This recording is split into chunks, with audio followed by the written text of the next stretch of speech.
polls this morning that paint a bit of a different picture of the presidential race than we have seen lately. A new poll from Marist NPR puts President Biden up 2 points over Donald Trump, and Marquette has the president ahead by 4.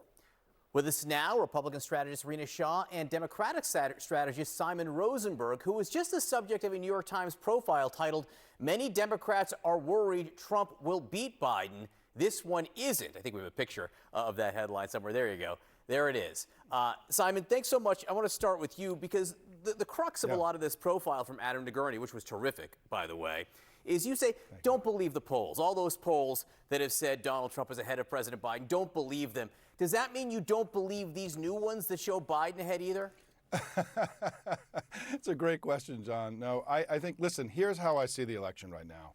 Joe Biden is a good president. The country is better off. The Democratic Party is strong in winning elections all across the country. And the Republicans have Trump, who's the ugliest political thing that we've ever seen in modern American history. And I think that when we push all these things forward as we get deeper into the general election, I think there's a quiet confidence with Democrats that as voters wake up and start paying attention, that things will improve for us. And that's exactly what we're seeing in these recent round of polls, right? There's no question that Trump 2 months ago had a slight advantage. That's no longer true. There are now 16 national polls taken since the end of February that have Biden ahead, more than have Trump ahead. And so we feel good about where we are. We have a lot of work to do. But at the beginning of this general election, I would much rather be us than them as we head towards November.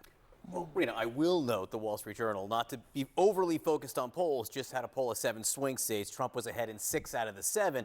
And inside that poll, you also saw some weakness in the Democratic coalition among Black and Latino voters, young voters upset about the situation in Gaza. So what is or isn't Simon seeing right there?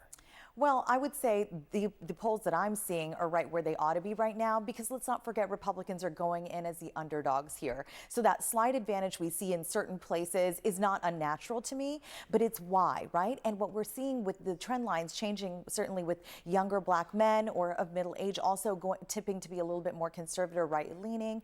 And then also the foreign conflicts really impacting that Gen Z sentiment. And let's not forget who delivered the White House for Biden-Harris. It was Gen Z. So of course, both parties are going to try to turn out their bases. But when you're looking at the Republican side, what through line are they really going to follow? That's the question for me, because I'm not seeing exactly where the strategy is right now. I'm seeing a by the week shift. This week it's talking abortion, which I disagree with. I think the Trump campaign would be better off to, again, keep going on the economy and the border, but unsurprising to me where we sit right now. How much of a problem is Gaza, Simon, for the Democratic Party and for President Biden specifically? So far, there's not a lot of data showing that there's been a big backlash. I know people talk about this, but there isn't really a lot of data. The party's very unified behind Biden. I mean, just look in the last week. We've seen Obama and Clinton and Bernie Sanders rallying behind their president. We just saw No Labels crash. Dean Phillips and Robert Kennedy tried to challenge Biden in the primary and failed. Joe Biden, I've been doing this for over 30 years. Joe Biden, the party is very unified behind Joe Biden. Look, we have work to do. I'm not being Pollyannish here. I mean, we're not exactly where we want to be. And there are going to be challenges along the way. And I think the Israel-Gaza issue is a challenge and not a threat to Joe Biden. It's like any challenge in a campaign. You've got to manage it, and he's going to manage it well. I think he has. I think he's been very aggressive in trying to make teas. Look what he's done with Bibi, right? He's broken with Bibi. He's put pressure on them. He's negotiated a ceasefire. So I think this is going to be one of the issues in a broad campaign. But I feel very good about where we are right now, and particularly in the last few weeks. There's no question that that polling is moving in our direction. We're raising much more money than they are. We're unified.